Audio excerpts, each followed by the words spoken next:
షాద్నగర్ వైపు ఉన్న DTCP RERA approved సిర్లసీమ 2 double benefit offer తో సిర్లసీమ 2 ఒక్కసారి ఫ్యామిలీతో విజిట్ చేసి మంచి నిర్ణయం తీసుకోండి.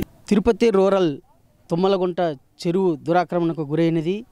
సుప్రీంకోర్టులో సైతం చెరువులను సంరక్షించాలని చెప్పి సుప్రీంకోర్టు ఆదేశాలు జారీ చేసినా అందుకు విరుద్ధంగా క్రీడా ప్రాంగణాల పేరుతో దురాక్రమణకు గురవుతున్నటువంటి ప్రాంతాన్ని ఇవాళ పుదిపట్ల సర్పంచ్ సుధా యాదవ్ గారు పరిశీలించారు. ప్రధానంగా ఈ దురాక్రమణకు గల కారణాలు, ఎలాంటి కార్యక్రమాలు చేపట్టారు, ఏంటి అనేది దాని గురించి తదితర వివరాలను మన సుధా యాదవ్ ద్వారా తెలుస్తుంది. సార్, ఇవాళ మీరు స్వయంగా మీరే పరిశీలిస్తున్నారు. ఇక్కడ ఎట్లుంది చెరువులో ప్రదేశం అంతా ఎట్లుంది, ఎలా? అంటే ప్రపంచంలో 7 వింతలు మనం విన్నాము, చూస్తున్నాము. ఇది నాకు తుమ్మలగుంట చెరువు 8వ వింత మారిగా ఈరోజు ఇక్కడికి వచ్చినప్పుడు చూస్తానే 8వ వింత ఏమో ఇది అనిపించింది. ఎందుకంటే మీరు కూడా చూస్తున్నారు, అంతా కూడా విజువల్స్ తీసుకోండి కావాలంటే. ఎవ్వరు కూడా లోపలికి వచ్చే పరిస్థితి లేదు. మీరు మొదట్లో చూశారు, సెక్యూరిటీ లేనిది. ఇది చెరువా లేదంటే అతను ఏదైనా సొంత ఎస్టేటు, అతను సొంతంగా ఇది ఉంటుంది కదా, అతను సొంత ఎస్టేట్ మారిగా మొత్తం కూడా బంద్ చేసి పెట్టుకొని గేట్లు పెట్టి సెక్యూరిటీ పెట్టుకొని ఇంత దారుణంగా ఉంటే ఏం చేయాలా?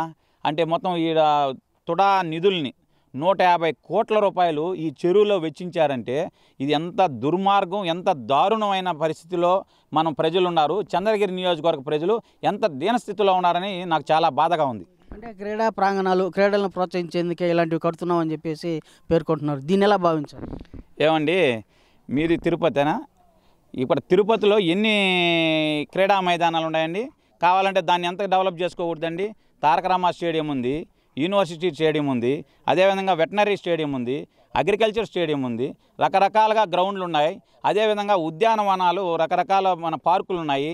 జగజ్జీవన్ రావు పార్క్ కావచ్చు, నెక్స్ట్ వచ్చి బైరాపేట కావచ్చు, మున్సిపల్ పార్క్ కావచ్చు, పద్మావతి కావచ్చు, ఎన్ని పార్కులు ఉన్నాయండి?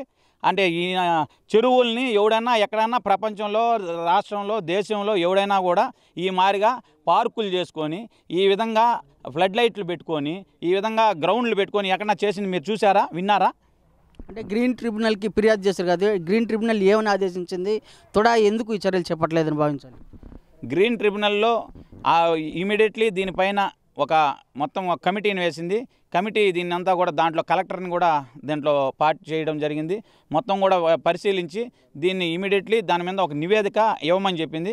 దాని మీద కూడా ఇంకా ఈ అధికారులు కూడా నివేదిక కూడా ఇంకా పంపించేదానికి మీనమేషాలు లెక్క పెడుతున్నారు. ఖచ్చితంగా దీని మీద మేము పెద్ద ఎత్తున ఉద్యమం పోరాటం చేస్తాం. మొన్నే చూశారు మీరు, 2 రోజులు ఆమరణ నిరాహార దీక్ష చేశాను.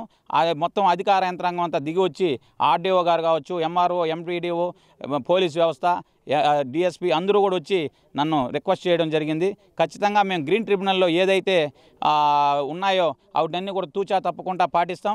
ఈ చుట్టూ ఉండే లోపల ఉండేటివన్నీ కూడా కట్టడాలు కానీ ఇవన్నీ కూడా రిమూవ్ చేస్తామని చెప్పి కూడా మాకు చెప్పడం జరిగింది. హామీ ఇచ్చి మమ్మల్ని దీక్ష విరమింపజేయడం జరిగింది. కానీ ఇప్పుడు కూడా కొన్ని వర్కులు జరుగుతూనే ఉన్నాయి. ఇది అందుకని మీడియాకు అందరూ కూడా నోటి మాటలతో చెప్తే బాగుండదనే ఉద్దేశంతో నేనే స్వయంగా ఇక్కడికి వచ్చి మొత్తం మీకు అందరికి కూడా కనిపించే విధంగా ఉంటుందని ఇక్కడికి రావడం జరిగింది. మీడియా వాళ్ళు కూడా నాకు తెలిసి ఇదే ఫస్ట్ టైం లోపలికి వచ్చుంటారు అనుకుంటా.